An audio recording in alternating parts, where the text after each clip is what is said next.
మీరు కొత్తగా business start చేయాలనుకుంటున్నారా? మార్చ్ 16-17 హైటెక్స్ లో ఫ్రాన్సెస్ ఇండియా బిగ్గెస్ట్ ఫ్రో ఎక్స్పో.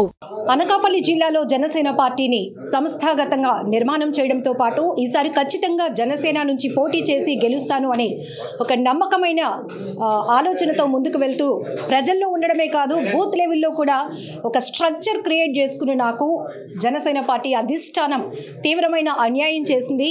పైగా ఆ తర్వాత పవన్ కళ్యాణ్ గారిని కలిసే అవకాశం కూడా అంటే అపాయింట్మెంట్ కూడా ఇవ్వలేని పరిస్థితిలో పార్టీ ఒక స్ట్రక్చర్ లేకుండా ఉండటాన్ని తను జీర్ణించుకోలేకపోతున్నాను, అందుకే పార్టీ ఇచ్చిన పదవికి జనసేన పార్టీకి కూడా రాజీనామా చేస్తున్నాను అని ప్రకటించారు పరుచూరి భాస్కరరావు గారు. ఎందుకు అసలు జనసేన పార్టీ అంటే సిద్ధాంతాలు క్రమశిక్షణ కలిగిన పార్టీలో ఒక సీనియర్ నాయకులకి ఇలా అవకాశం లేకపోవడాన్ని కూడా ఎలా చూస్తున్నారు? పరుచూరి గారి మాటల్లోనే విందాం. సార్, ఒక్కసారిగా ఇటువంటి నిర్ణయం ఎందుకు తీసుకున్నారు? మీరు చెప్పారు ఆల్రెడీ ఈసారి కూడా జనసేన పార్టీ నుంచి పోటీ చేసే అవకాశం నాకు ఉంటుంది, దానికి కావాల్సిన వర్కౌట్స్ అన్నీ చేసుకున్నాను, స్ట్రక్చర్ క్రియేట్ చేశాను అన్నారు. బట్ ఆల్ ఆఫ్ సడన్ మీకు ఎందుకు అవకాశం ఇవ్వలేదు? ఒకటేనండి, గతంలో నాకు బీఫారం ఇచ్చిన మా పార్టీ అధినేత పవన్ కళ్యాణ్ గారికి మరొకసారి ధన్యవాదాలు తెలియజేసుకుంటూ, నేను గతంలో కూడా చెప్పాను, స్టీల్ ప్లాంట్ మీటింగ్ అయ్యి వైఎంసీలో మాట్లాడేటప్పుడు సార్ విలేజ్ వైజ్ కమిటీలు వేసుకొని నేను డెవలప్ చేస్తున్నాను, నాకు అక్కడ కమ్యూనిటీ కూడా తక్కువ ఉంది, నన్ను సిటీకి ఎక్కడన్నా ఇన్ఛార్జిగా వేస్తే నేను చేసుకుంటానంటే, లేదు నువ్వు అక్కడ చాలామందికి చాలా రకాల ఉపయోగపడి పనిచేసి ఉన్నావు, నువ్వు ఖచ్చితంగా అక్కడే పోటీ చేయి, అన్ని కమ్యూనిటీలు నీకే ఓటేస్తాయి, నేను ఒక ట్రిప్పు ఎక్స్ట్రా అయినా వస్తానని చెప్పి నాకు ఆ రోజు వైఎంసీలో ఆయన మాటిచ్చారు. సార్ గుర్తుందో లేదో మరి నాకైతే తెలియదు. కానీ ఈరోజు ఉన్న పలంగా జనసేన పార్టీకి జనసేన సీటు అలాట్ అయిన దానికి చాలా సంతోషంగా ఉంది. కాకపోతే పొత్తులో తెలుగుదేశం పోయినా జనసేనకు వచ్చినా కలిసి చేయాలన్నది నియోజకవర్గ స్థాయి ఇన్ఛార్జీలు అందరం కూడా పార్టీ అధినేతలు కలిసినట్టు మేము కలిసి ప్లాన్ చేసుకున్నాం. ఉన్న పలంగా పార్టీలో కొన్ని నిర్ణయాలు తీసుకునే అధికారం పార్టీ అధినేతలకు ఉంటుంది. ఆ రకంగా ఆయన తీసుకున్నారేమో, దాన్ని కూడా పార్టీ చేసే తీసుకో ఉంటారని ఆలోచించి మొన్న ఆయనకి సీటు వచ్చినప్పుడే ఆయన కంగ్రాచులేట్ చెప్పడం, కార్యకర్తలు మీటింగ్ పెట్టడం, పార్టీలో దాటుకుంటా పనిచేయాలని వాళ్ళకందరికీ కూడా ఆదేశాలు ఇవ్వడం. దాని తర్వాత నాకు 2 రోజులు పర్సనల్ పని ఉంది, అది వెళ్ళి వచ్చినాక మళ్ళీ మీటింగ్ పెట్టి చెప్తానని కూడా చెప్పడం జరిగింది. కాకపోతే ఆ 2 రోజులు నా పర్సనల్ వర్క్ అయినాక నేను విజయవాడ పోయి 16 రోజులుగా పార్టీలో బాసును కలిసి ఒకసారి మాట్లాడితే ఆయన నాకేం చెప్తారో అన్నది తెలుసుకొని కార్యకర్తలకు చెప్పాలన్న మంచి ఉద్దేశంతో 16 రోజులుగా నేను విజయవాడలో వెయిట్ చేశాను. మొన్న చెక్కులు పంపిణీ ఉంటే మా అనకాపల్లి తగనంపూడి గ్రామంలో ఒక యాక్సిడెంట్ చెక్ వచ్చింది, అక్కడ ఇచ్చేదానికి ఆయన వస్తాడేమో అప్పుడైనా కలుద్దాం అనుకున్నాం. కానీ అక్కడ మా నాగబాబు గారు ఇవ్వడం వల్ల సార్ని కలవలేకపోయాం. అక్కడున్న మా హరిప్రసాద్ గారిని వారం నుంచి అక్కడ ఉంటూ 3-4 సార్లు అడిగాను. మొన్న కూడా సార్ ఉన్నారు కదా ఒక 2 నిమిషాలు నేను మాట్లాడతానంటే 17-18 తారీఖుల పైన అందరిని పిలుస్తానన్నారు. ఇక్కడ ఏమవుతుందంటే పార్టీలో కూడా వాళ్ళకి ఎవరు ఇష్టమైతే వాళ్ళని లోనకు పంపుతున్నారు, ఎవరు వద్దనుకుంటే వాళ్ళని పక్కన పెడుతున్నారు. ఇలాంటి అవమానాలు చాలా జరిగాయి నాకు గతంలో కూడా. కానీ ఆయన ముఖం చూసి నేను పట్టించుకోకుండా మ్యాక్సిమం నడిచాను. ఇప్పుడు ఇక్కడ జిల్లాలో కూడా రాజకీయాలు వేరే రకంగా ఉన్నాయి. ఎవరో ఒక 2 చేతిలో జిల్లా మొత్తం కూడా నడిచే విధంగా పార్టీలో కూడా మెయిన్ కీ రోల్లో ఉండేవాళ్ళు వాళ్ళ చెక్ చేతుల్లో ఉన్నట్టు చాలా అవమానాలు చేస్తున్నారు. అవి కూడా బాస్తో విరమించి చెప్పుకుందాం అనుకున్నాం. గతంలో కూడా నేను 2 లెటర్లు కూడా పెట్టాను, బహుశా బాస్ కూడా చూసి ఉంటారు అనుకుంటున్నాను. అలాంటి ఇబ్బందులు అవమానాలు పడుతూ ఇక్కడే మళ్ళా ఉండడం నాకు సాధ్యం కాలేదు. రెండోది ఏంటంటే అనకాపల్లి రాజకీయాల్లో 99 నుంచి నేను రాజకీయాల్లో ఇక్కడ ఉన్నాను, చాలా ఆటుపోట్లు ఎదుర్కొన్నాను. గతంలో ఉన్న ఎంపీ ఎమ్మెల్యేలు మంత్రుల కింద ఇన్ఛార్జిగా పనిచేసి ఉన్నాను. చాలామందిని ఇక్కడ ఎదుర్కొన్న చరిత్ర కూడా ఉంది. దానివల్ల నాకు కూడా కొన్ని ఇబ్బందులు ఉన్నాయి. ఉంటేను ఇక్కడున్న క్యాడరు భాస్కర్ రావు గారు అంటే రాత్రి పగలు మనకు కష్టపడి పనిచేస్తాడు, ఏది ఉన్నా కాపాడుతాడు అన్నది నాట్ ఓన్లీ అనకాపల్లి జిల్లా, ఈరోజు భీమిలి కాన్స్టిట్యున్సీలో కూడా నాకు ఆ పేరుంది. దాదాపు 99 నుంచి ఇప్పటిదాకా 25 సంవత్సరాలు ఒక్క రూపాయి ఆశించుకుంటా, ఎక్కడ చేయి చాపుకుంటా, ఒక ఉద్యోగానికి కూడా డబ్బులు తీసుకోకుండా నటించడం వేరు, జీవించడం వేరు. నేను 25 సంవత్సరాలు ఆల్రెడీ జీవించేశాను. ఎక్కడైనా 100 మందిని అడిగితే ఒకడో ఇద్దరు కూడా భాస్కర్ రావా ఇట్టటోడని చెప్పలేరు. ఎవరిని అడిగినా అది కమ్యూనిస్టు, వైసీపీ, టీడీపీ, ఏ పార్టీని అడిగినా చాలా మంచి ఆయన అన్న పేరు సంపాదించుకున్నాను.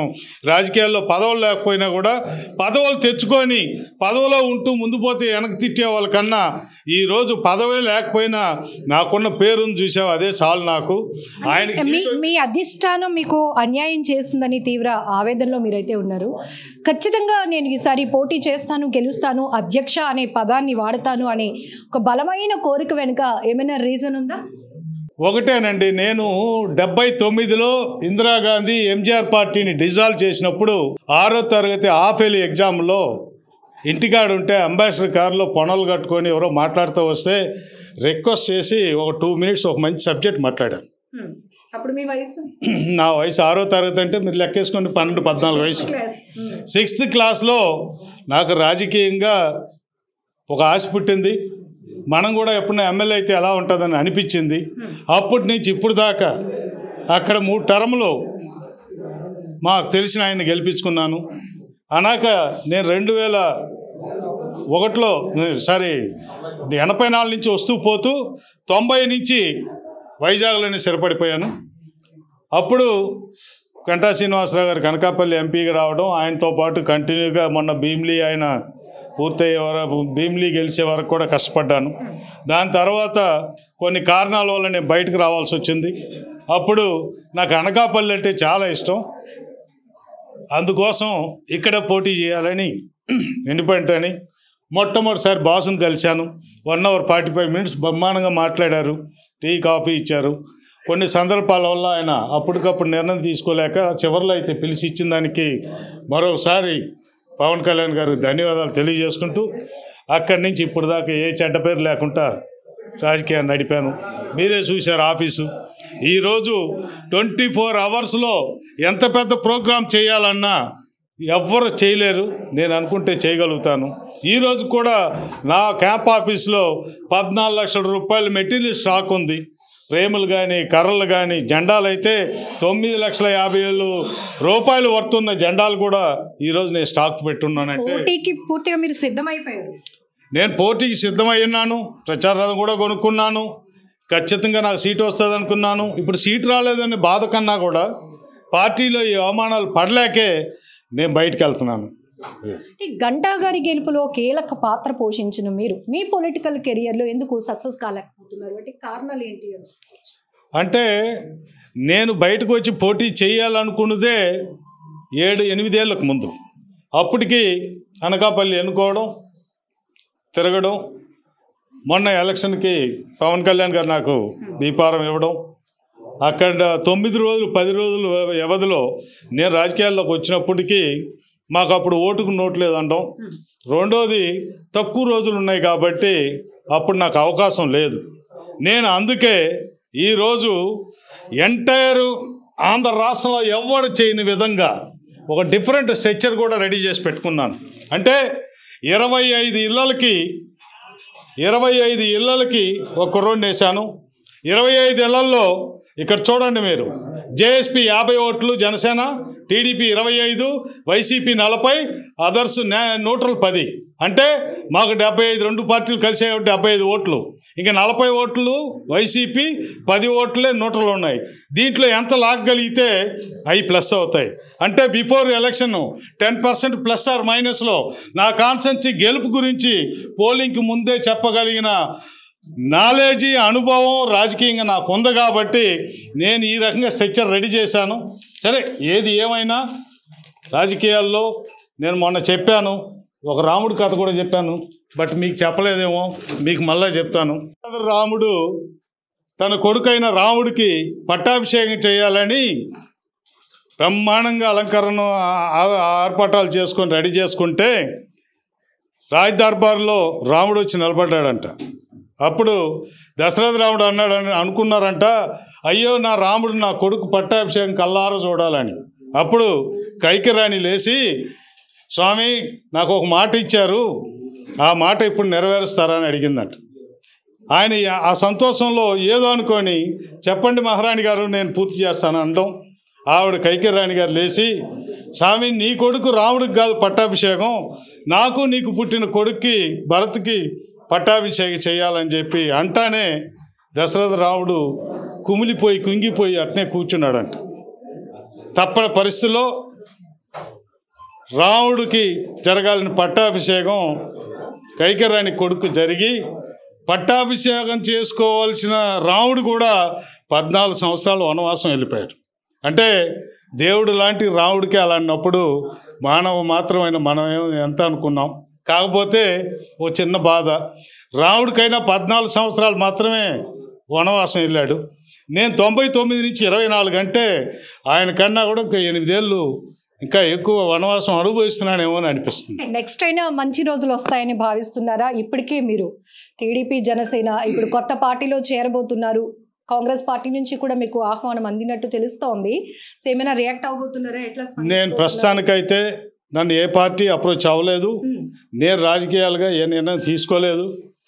నా ఫ్రెండ్స్, ఫ్యామిలీ మెంబర్సు, నా అభిమానులు అందరితో కూర్చొని ఏదైనా తీసుకున్నట్టుగా ఉంటే నిర్ణయం ఖచ్చితంగా ప్రెస్ మీట్ పెట్టే నేను ముందుకెళ్తాను. 2024 ఎన్నికలకు సంబంధించి అన్ని రాజకీయ పార్టీలు క్యాస్ట్ ఈక్వేషన్స్తో క్యాండిడేట్స్ని బరిలోనికి దింపుతున్నాయి. మొన్న కూడా మీరు ఒక సందర్భంలో కమ్మ సామాజిక వర్గంలో పుట్టడమే నా తప్ప అని ఒక ఆవేదన వ్యక్తం చేశారు. ఎందుకు అట్లా స్టేట్మెంట్ ఇవ్వాల్సి వచ్చింది? అది ఏంటంటే, ఇప్పుడు తెలుగుదేశం పార్టీ ఉంది, సోడవరంలో కేఎస్ఎన్ రాజు గారు గెలుస్తున్నారు. అక్కడ నాకు తెలిసి వాళ్ళ ఓట్లు 3500 పైన లేవు. ఎందుకంటే అదే సోడవరంలో నేను ఇన్ఛార్జిగా పనిచేశాను. అక్కడ కమ్యూనిటీ బేస్ లేకుండానే గెలవగలిగారు. ఇకపోతే ఈరోజు యలమంచిలి ఉంది, కన్నబాబు రాజు గారు ఉన్నారు, 6-7 వేల ఓట్లు కూడా లేవు వాళ్ళకి మిగతా కమ్యూనిటీతో కంపేర్ చేస్తే. కానీ ఇక్కడ అనకాపల్లిలో మా కమ్యూనిటీ ఓట్లు 600 ఉన్నా కానీ దాదాపు 25-30 వేల మంది నన్ను గుండెల్లో పెట్టుకున్నారు. అంటే వాళ్ళతో కంపేర్ చేస్తే నేను ఇంకా ఎక్కువ స్ట్రెంత్ ఉన్నవాడినే. కానీ ఇక్కడ రాజకీయాల మీద ఏదో చెప్తూ నడుపుతూ ఉంటారు. నేనైతే అనుకుంటున్నాను ఇక్కడ కమ్యూనిటీని చూసి ఆయనకి సీట్ ఇచ్చారన్నది మాత్రం నేను అనుకోను. కాకపోతే ఒక 2 దుష్ట శక్తుల వల్ల, అనుకోని పరిణామాల వల్ల ఆయనకి సీట్ వచ్చిందేమో అన్నది నా అంతర్గతంలో ఉన్న అనుమానం. అంటే నాకు జరిగిన అన్యాయానికి పార్టీకి రాజీనామా చేస్తున్నాను అని మీరు ఇలా ప్రకటించగానే మీ కార్యాలయంలో ఉన్న అనుచరులు కావచ్చు, మీ ఫాలోవర్స్ అంతా వెళ్ళి జనసేన పార్టీ జెండాలు చించే పనిలో ఉన్నారు. అంటే ఎందుకు అంత ఆగ్రహావేశాలతో ఉన్నారు? ఒకవేళ ఒకటే గుర్తుపెట్టుకోండి, జనసేన పార్టీలో ఆంధ్ర రాష్ట్రం 175 కాన్స్టిట్యున్సీల్లో ఎక్కడ కూడా కేసు లేకుండా ఒక కాన్స్టిట్యున్సీని రన్ చేశాడంటే ఒక్క పరుచూరి భాస్కర్ రావుకి అది సాధ్యమైంది. నా కాన్స్టిట్యున్సీలో 5 సంవత్సరాల్లో ఒక్క జన సైనికుడి మీద కూడా కేసు లేదు. కావాలంటే మీరు వెరిఫై చేసుకోండి. నాకున్న అనుభవం మీద యువకుల్ని ఎంత జాగ్రత్తగా పట్టుకురావాలో అంత ఇదిగా పట్టుకొచ్చాను. మీరు ఫస్ట్ డే కొనతాల్ గారికి టికెట్ డిక్లేర్ అయినప్పుడు కూడా నా కార్యకర్తలు ఒక ఫ్లెక్సీని చింపలేదు, ఒక జెండాని తగలబెట్టలేదు. ఈరోజు కూడా మీరు అన్న మాటకి ఎవరు అలా చేయలేదు. నాకు ఇప్పుడే తెలిసింది ఏంటంటే, మన పార్టీకి రాజీనామా చేశాం కాబట్టి అన్నీ ఇంపేసి ఎవడైనా జనసేనలో కానీ ఇంకొకరి దగ్గర అవసరమైతే మన ఫోటో లేని ఏదైనా ఉంటే ఫ్రీగా ఇచ్చేదానికి వాళ్ళు ఆలోచిస్తారే కానీ సింపే మనస్తత్వం, అలాంటి క్యాడరు, అలా సిస్టమ్ లేని జన సైనికులు నా దగ్గర లేదు. ఉన్నా వాళ్ళు పరుచూరి భాస్కర్ లాగా మంచోడుగా మారిపోయి ఉంటారే కానీ అలాంటి పొరపాటు చేయరు. మీ రిజిగ్నేషన్ ఎఫెక్ట్ ఇక్కడ అనకాపల్లి జనసేన క్యాండిడేట్ మీద పడుతుందా?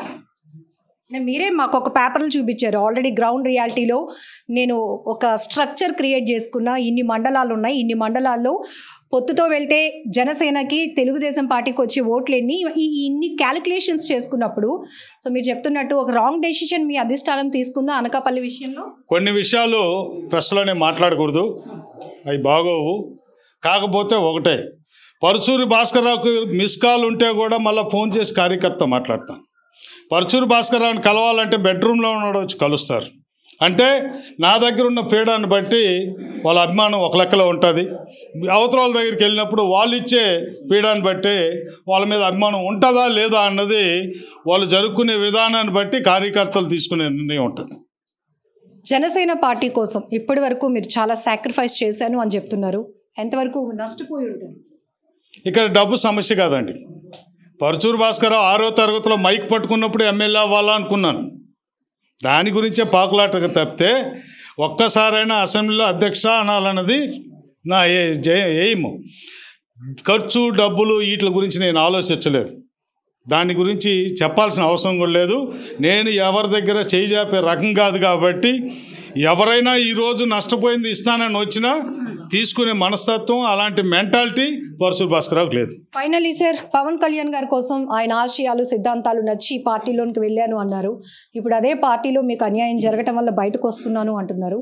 సో మీ నుంచి ఏమైనా అప్పీల్ చేయాలనుకుంటున్నారా? ఇప్పుడు మీరు చెప్తున్నారు కదా, ప్రతి దగ్గర ఒక సిస్టమ్ అనేది రన్ అవుతుంది, ఈ పార్టీలో అది నేను చూడలేదు, అందుకే నాకు అవమానం జరిగింది అంటున్నారు. పవన్ గారికి ఏమైనా చెప్పాలనుకుంటున్నారా? సార్ ఒకటే సార్, ఈరోజు ఒక కంపెనీ పెట్టి ఒక ప్రోడక్ట్ తయారు చేసి, ఎగ్జాంపుల్ ఒక బస్సు అనుకోండి, ఆ బస్సులో జనం ఎక్కితేనే ఆ బస్సుకు అందం. పెట్టుబడి ఫ్యాక్టరీ తయారు చేసింది మీరైనా, ఆ జనాన్ని నడిపేదానికి ఆ బస్సును నడపడానికి ఒక డ్రైవర్ అయితే అవసరం ఉంది సార్. ఈ జన సైనికులందరూ నడపడానికి ప్రతి నియోజకవర్గంలో మీరు ఒక ఇన్ఛార్జీలను అప్పచెప్పారు. ఖచ్చితంగా వాళ్ళు ఆరోగ్యంగా ఉన్నప్పుడే డ్రైవ్ సక్రంగా చేయగలుగుతారు. అలా చేసినప్పుడే సైనికుల్ని గమ్యమైన స్థానానికి తీసుకెళ్ళగలుగుతారు. కాబట్టి నా మారి ఎన్నో ఇన్ఛార్జీలు మీతో మాట్లాడలేక, ఇబ్బంది పడుతూ, కలవలేక, ఆవేదనలో బయట ఎన్నోసార్లు నాతో కూడా మాట్లాడుకున్నారు చాలామంది, పేర్లు చెప్పుకోకూడదు. నేనైతే పార్టీ నుంచి బయటకు వచ్చాను.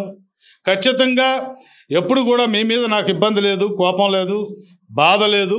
కాకపోతే నాబోటి ఇంకొక నాయకుడు మిమ్మల్ని నుంచి దూరం అవ్వకుండా ఉండేట్టుగా ఒక సిస్టాన్ని పెట్టి, మీరు ఉంటే ఒకటి లేకపోతే ఒకటి అన్నది కాకుండా ఒక 5-6 ఆఫీసులో పెట్టి, కాన్స్టెన్సీ లెవెల్లో ఎవరు వచ్చినా, మండల స్థాయి లెవెల్లో వచ్చినా వీళ్ళు మాట్లాడాలి. 24/7 వాళ్ళ పార్టీ ఆఫీస్లో ఒక టీం ఉండేట్టుగా మీరు చేయండి సార్. ఒకటే ఆలోచించండి సార్, ఇప్పుడు జగన్మోహన్ రెడ్డి గారు పార్టీలో 5-6 ఉన్నారు సార్ కింద. అదే తెలుగుదేశం పార్టీలో ఈరోజు అచ్చెన్నాయుడు గారు ఉన్నారు, లోకేష్ బాబు గారు ఉన్నారు, లేదంటే రామకృష్ణ గారు ఉన్నారు, యనమల రామకృష్ణ గారు, ఆయన తర్వాత పట్టాభి గారు, ఇంకొకరు XYZ అని ఉన్నారు సార్. మన పార్టీ ఆఫీసులో అది లేని దానివల్లే చాలామంది నాయకులు మీ మీద అభిమానం ఉన్నా, పార్టీ అంటే ఇంట్రెస్ట్ ఉన్నా ఈరోజు దూరం అవుతూ పోతున్నారు సార్. చాలామందిని బ్రహ్మాండంగా పోగు చేయగలిగారు, కానీ నిలబెట్టుకునే దాంట్లో విఫలం అయిపోతున్నారు అన్నది ఆ బాధ అయితే నాకుంది సార్. ఇలా నా మారి ఇంకెవరు బాధపడకుండా దాన్ని కరెక్ట్ చేస్తే పార్టీ కూడా కొంచెం బాగుంటుందని చెప్పి నా చిన్న విన్నపం. నేను సలహాలు ఇచ్చే అంతవాడిని కాదు సార్. కాకపోతే ప్రశ్నలు అడిగిన దానికి ఇంకొకరు ఇబ్బంది పడకుండా ఉండాలనేది జాగ్రత్త పడతారన్న ఆలోచన తప్పితే ఇంకోటి ఇది సలహా కాదు అని చెప్పి నేను తెలియజేసుకున్నాను. అనకాపల్లి నుంచి పోటీ చేసే అవకాశం ఈసారి ఖచ్చితంగా తనకి అధిష్టానం కల్పిస్తుంది అని భావించాను. అందుకు కావాల్సిన కసరత్తు కూడా చేసుకున్నాను. కానీ ఇప్పుడు ఆ అవకాశం ఇవ్వకపోగా పార్టీలో తీవ్రమైన అవమానం తనకు జరిగింది కాబట్టి ఇక పార్టీలో ఇమడలేక రాజీనామా చేస్తున్నాను అంటున్నారు పరుచూరి. నెక్స్ట్ తన రాజకీయ భవిష్యత్తు కోసం కూడా మరికొద్ది రోజుల్లో ప్రకటిస్తానని చెప్తున్నారు. కెమెరా పర్సన్ శేఖర్తో లక్ష్మి, సుమన్ టీవీ, వైజాగ్. సుమన్ టీవీలో మీ పర్సనల్ అండ్ బిజినెస్ ప్రమోషన్స్ కోసం కింది నెంబర్కి కాంటాక్ట్ చేయండి.